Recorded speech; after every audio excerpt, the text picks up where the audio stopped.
Hello, everyone, and welcome. We are so excited to talk to you guys today. We're going to be talking about culture. And if the last 2 years has done anything, it's risen the amount that culture is, the importance of culture within our recruiting and within our retention. So today, our panelists, our esteemed panelists, I'm so excited to hear from them as they are leaders in the industry. So I'll let them introduce themselves, and that'll be the easiest question of the day. Hi, everyone. I'm Marla Kaplowitz, President and CEO of the 4As. Hi, everyone. I'm Derek Bull-Paulsing. I'm EVP of Platform Media from Publicis Canada. And hello, I'm Amanda Richmond, North America CEO for Mindshare. Awesome, thank you. And a little fun fact about this esteemed panel, they all know each other. They've all worked together for years. Yes. And when we met last week, when we first met, Derek and I found out we went to the same barber, so we became fast friends. So I'm still working on Marla and Amanda, so hopefully after this we'll be friends as well. Anyway, so I'm going to start with the easiest question, which is the fact that throughout the industry right now, we see layoffs, we see hiring freezes, we see travel restrictions, et cetera. In this type of climate, more than ever, culture, we need to lean into it and highlight that at our companies.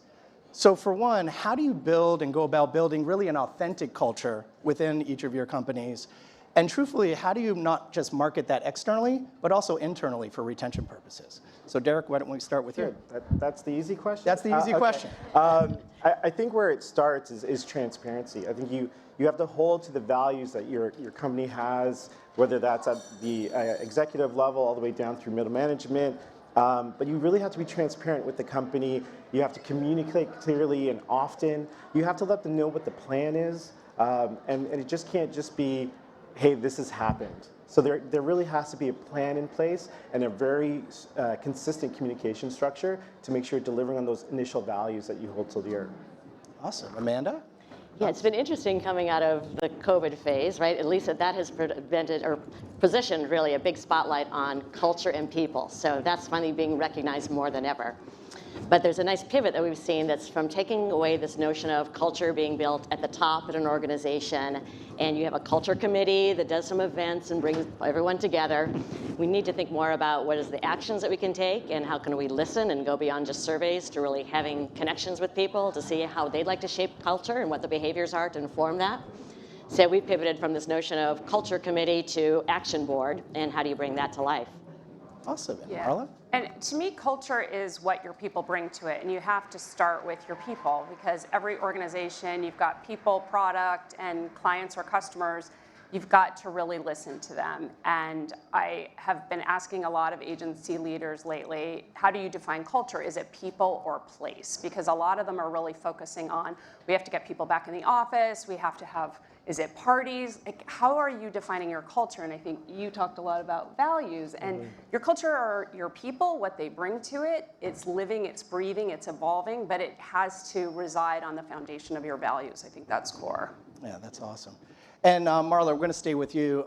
For those of you who haven't read, Marla wrote an amazing piece in Adweek last year that you guys should all check out, surrounding morale and keeping morale up. Can you highlight some of those things for those who haven't read? Sure. It was around the time that people were calling it the Great Resignation, and I was thinking of it as the Great Reassessment, because people really had choice, and we saw this shift to a really strong employee focus, but also this strong employee voice. And so I think you said you've got to really listen and be transparent. It really starts with communication. You have to be communicating, especially in an environment where you're not physically seeing people every day. Over-communicating is good, and you have to make sure that that information is being disseminated throughout. You've also got to make sure that you're empowering your people. Let them be autonomous. Let them really elevate to the roles that they're delivering. I think that is also important.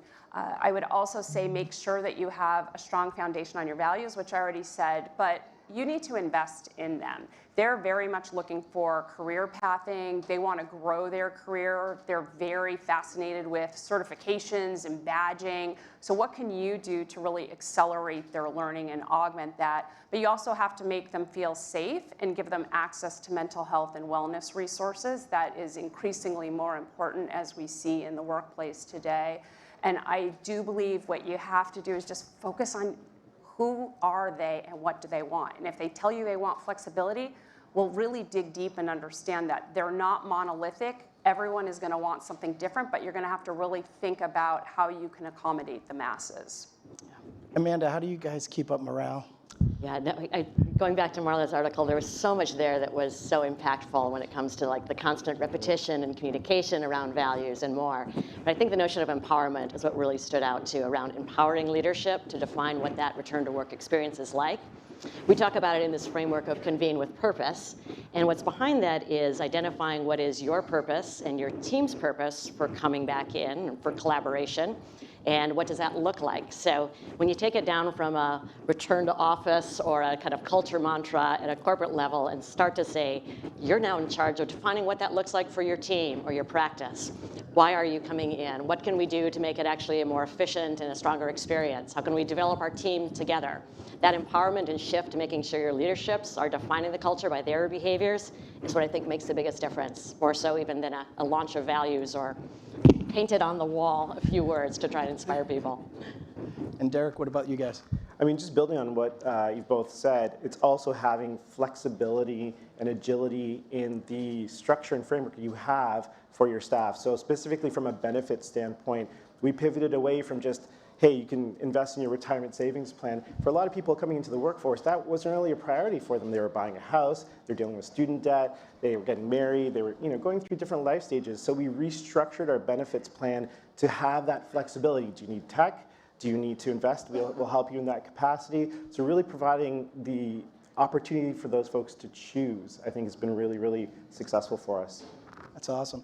And one thing that we talked about, this is off script, but it was something that I wanted to bring up. You guys mentioned an internal program at MEC where it was a career progression that was kind of like a secret, and what There is no more MEC. It's Yeah. a But it still proves the point that there are these great internal programs that normally people wouldn't find out until after they join the company. And I was wondering what your thoughts are on bringing those now to light as a point where people are exploring their careers and what their career path looks like. Yeah, I think what I would say is that we have a responsibility for those of us in this room and in this industry. We're the tip of the spear when it comes to leading progressive culture and being a driving force, not just for our own industry, but for just industry as a whole. So, we've always been, or I've always thought that we've always been progressive in this space. And so what James is referring to is a program that was started at a former agency that we're all part of within Group M, but it was a framework designed to deliver on a lot of the principles we're talking about: growth, understanding individual identity, things along those lines to help people thrive, and hence the name of the program was Thrive. Yeah, it's awesome. I mean, I think that it is interesting how we've had to reprioritize what we're externally showing for a career path. And speaking of career path and speaking of representing the industry, the next question is surrounding early career pathing for the advertising industry in particular. One of the great words right now is the great reprioritization or the work-life balance. The industry, to say it gently, has not had the best reputation when it comes to work-life balance in the advertising industry. So how are you guys trying to change that narrative externally? And we'll start with Amanda.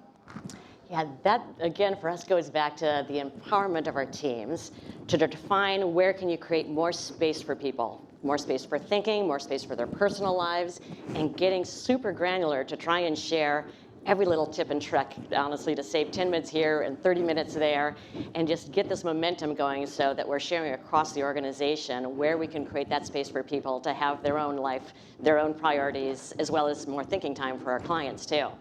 So the little things matter, like 25-minute meetings instead of 30 minutes.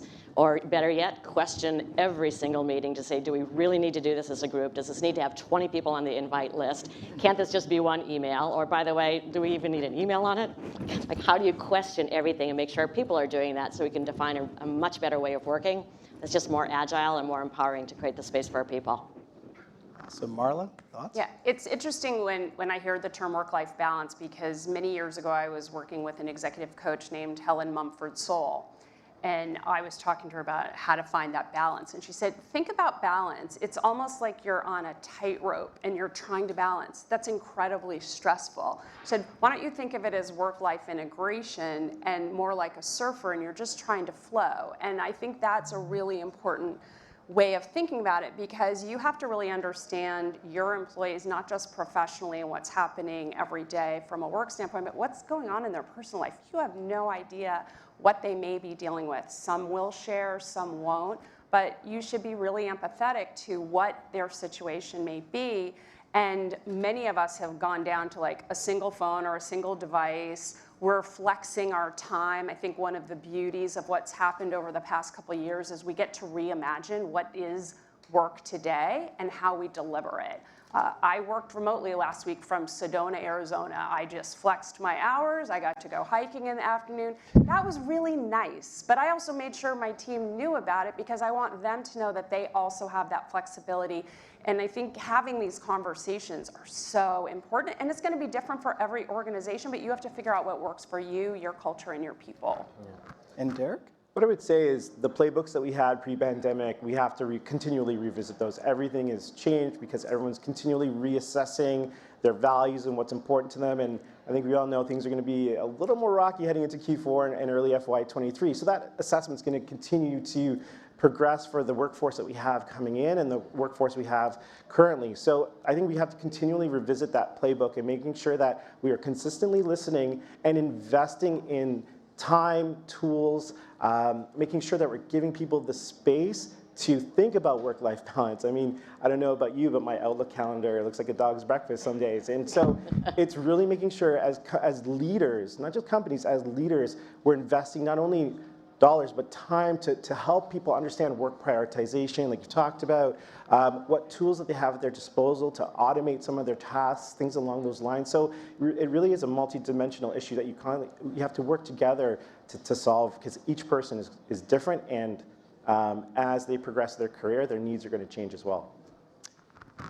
Point 2 onto this question. It's great internally because you guys can control the narrative, but how do you manage clients?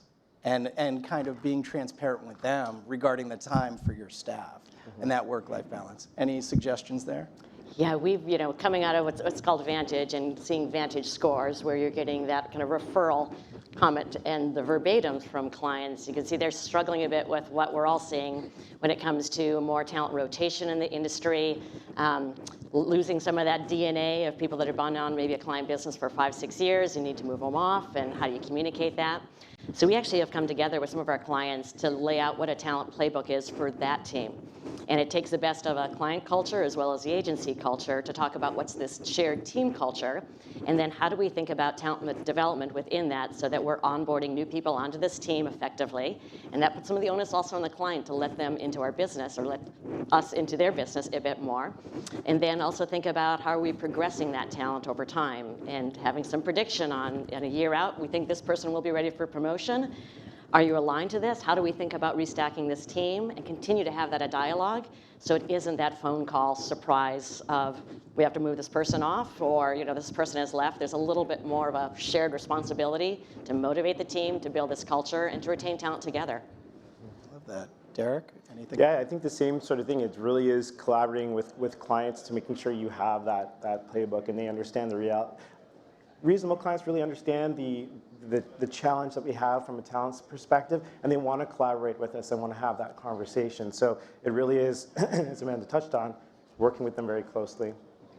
Excellent. Marla, anything to add? I would just say it's very client by client, Yeah, and when we talk to agencies, they are having those conversations and they're aligning on some are having, no meeting Wednesdays so that each team gets to go off and do their own respective work. But you have to have that conversation. And what I have seen on a positive note in the past few years is that agencies are really pushing back and prioritizing the mental health and wellness of their people. And that's, and it sounds so basic, but no weekend emails or no evening emails, and really trying to put barriers in place because Barriers. agencies don't work 24/7, even though people think they do. Yeah, I know it's such a slippery slope because you want to service the client, but at the same time, now you want to balance it out. Yeah.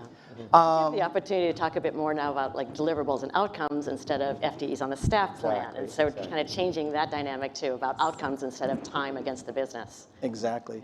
So next question centers around really trying to build the best culture when now we have an in-office workforce and now we have a remote office workforce. So how are you guys navigating kind of that whole new hybrid model and to build that culture and make sure everybody feels included? We'll start with Derek. Yeah, absolutely. So one of our mantras this year has really been powering our people. And what we've done as an organization is really invested in making sure we're creating opportunities and events, engagement opportunities where people can participate both online or in person. And what we've also done is just really dived into key passion points for folks. So what was the Friday afternoon beer card no longer really, well, I still like it, but not really relevant for a lot of folks that are coming to the industry. They're more focused on key areas, whether that's music, whether that is, I think that we have a group that focuses on Dungeons and Dragons. Like there's lots of that, and creating that space where people can feel safe and participate, but making sure they can either do it in person or making sure we have the technologies, the tools, the places where we can do hybrid kind of events. Amanda? That's great. Yeah, for us, this banner of Convene with Purpose has been a great guide for us to then talk about what that means. And it's around collaboration and creativity and clients, define that purpose. And what we've heard from most of the feedback is people really want that extra time in office to be learning and developing their careers. Marla? Yeah, we have a work where you work best culture, so that gives people flexibility, but we also have to be intentional about bringing people together. So because we have members all over the US, we've been hiring people all over the US. So in December, we're going to fly everybody to New York. We're going to have an all-staff meeting and a holiday party, so I think that'll be nice. But we're also very intentional about getting everybody together every week virtually and staff meeting, communicating, but also making sure teams are finding ways to connect both in person as well as remotely. But you do have to be very intentional about it. Yeah, no, intentionality is the core of everything, right? This question actually came up, and it was a new question based on Derek's actual experience, because I love the fact that he's based out of Toronto. So you guys work for global companies, right? So Derek and Amanda, this question is going to be squarely for you guys. And you have exposure to different, employee benefits and government laws that have been passed in those countries.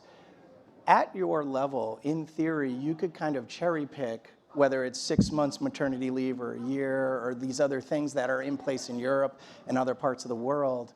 How do you see influencing the culture in America, even though it's not government regulated? And before we get to that actual question, I want Derek to all make us jealous about a new governmental thing that was passed in Canada. Yeah, well, what we were talking about was taking the best from what we see in other countries to help drive better benefits and retention for our talent. But where you aren't listening to your workforce, the government will sometimes step in. And I think one of the things we were talking about was maternity leave in Canada is a year to 18 months. Oh, that's a tension there. But one of the other things was the right to not contact folks after 5 o'clock. So it was something that's very particular to Canada. It was something that was borrowed from Europe. It was something, I think, as an industry, we were trying to work with clients on, but we are in a service-based industry, but we talked about it and said, this is now legislation, and we had to work with all of our management teams to ensure that we had a framework in place that if you do have to contact someone at post 5 o'clock, or there was client needs, what have you, there was specific, you were telling staff ahead of time, you were working through those things. So when you're not listening or taking advantage of other benefits and programs that you see globally, sometimes the government will listen and step in and make those changes on your behalf. Amanda, any thoughts? Yes, I'm trying to find the gray space, and I think I found it between saying that's not a policy that I can, create. That has to be a policy from the holding company or Group M in our example as well. To how can I take some of the learnings from other markets, and maybe they're not policy. Could they be a best practice? Could we test with one team? Could we prove that out? Could we then scale it across other teams and then inform a policy change ourselves? Yeah. Possibly, but some of the things I'm hearing for feedback from new parents, for example, and what they're going through, and some of the ideas from this ERG around how do we limit new business pitch participation and travel and more in those first 6 months are really interesting. It may not become policy, but I think I could start to at least seed it as a best practice and hopefully from there influence it across this market. And Marla, in your consultation of the agencies, is there any thoughts that you have or anything that you've seen where they could potentially put forth some benefits from outside the country here? Yeah, I think that you always should search and reapply. You should be learning as to what works. The benefit of being part of global companies is that you get to see what is happening in other countries, but then you also see people defaulting to what they need to do. But in order to be as competitive as possible with talent, you have to be increasing your benefits. So we just did a benefits survey with our members, and you can see kind of the breadth of expansion, especially in this past year, because people are recognizing that even younger people now really care about what the benefits are. Yeah. That didn't used to be the case, so that's also very different. One thing I do really like that the UK does that was supposed to happen in the US and went away, but I hope it happens here, which is compelling companies to share their diversity data. I do think that that's so important back to transparency, but that's also how we will drive more change in this industry when it comes to diversity. Yeah, and let's stay on that for a second, off script again. Let's talk about the role that diversity and DE&I plays in building an authentic culture within your companies. Just would love your thoughts on that. Amanda, let's start with you. Yeah, I mean, thankfully we've started to see more of a shift from diversity, equity, and inclusion as kind of a counting mechanism to see how diverse we are to how do we think really about inclusivity broadly in our behaviors. And that's beyond just going to anti-bias training and more, but how do we think about bringing that into every interaction with teams, really looking at the profile of our teams as well and broadening diversity's definition so that we're thinking about economic and geographical and more than race and gender. Yeah, again, inclusivity and being intentional. Intentional, yes. And Derek, thoughts? Yeah, we've committed pretty heavily to the space, working across North America, frankly, to drive not only education, but providing programs for people to participate, driving cultural conversations in the industry as well. So really trying to push as much as we can in creating not only raising the level of awareness and education, but creating safe spaces in our work environments that everyone can feel comfortable and participate in. That's awesome. Marla? It all starts with making sure you have an inclusive culture and that you're equitable in terms of your approach with your benefits, the way that you're treating employees. We have a long way to go, but slowly making progress. And while I talked about data, it's not just about the data. That's only one aspect of it. There's so much more that needs to be done, but really having an open and, again, empathetic culture, but that is looking at everything through that lens. It isn't just about the people, it's about your policies, it's about the way you do business, about the clients that you work with. It's so much broader. That's awesome. Something that's, you're maybe experiencing it too, Derek. It's great to see new business pitches now, but a much bigger spotlight on culture of agencies, diversity in agencies, and both show up in the room with a more diverse team, but also get really deep into the benefits and more. Yeah, So and what we're being probably demanded. seeing from a Canadian perspective, maybe not so much in the US, is a level of transparency that we're having in conversations with our partners. So we talk about the initiatives that we have, the goals that we have as an organization, and we share that when we go to talk, whether it's talking with the trade desk or talking to some other partners that we have in the market, and have that conversation about what are your plans, how are you moving things forward. We'll share what we're doing, we'll share how we're progressing. Let's have that as part of our overall corporate JBPs, things along those lines. And so it really is making sure that it's not just about the company and what you're doing internally, but how you're driving change externally again in the industry. Again, I keep talking about us as an industry being the tip of the spear. We have a responsibility to do that just for society as itself. So. Yeah, I feel like clients are definitely asking for it. They're asking where they stand, and they want that open and honest conversation. Yeah. So we'll see more of that. We have a little bit time left, and I would love for you guys to really kind of talk about what is your North Star when it comes to building the culture, and some suggestions for folks in the room. So we'll start with Marla. Oh, great. I believe we've talked a lot about when you're starting, it starts with your people. You've got to listen to your people, and not just once a year or twice a year. You've got to constantly be on the pulse of what is really happening. I know some people do pulse surveys, but staying connected to everyone across the organization. And if you're a senior person, not just your senior people, you need to hear and connect with everyone and really know what is happening at any given point. So for me, the North Star is always about start with your people, focus on your people, and everything else will ultimately fall in place. But there's a lot that needs to happen to make sure you have the right team in place and that they understand their role and what their opportunities are within the organization.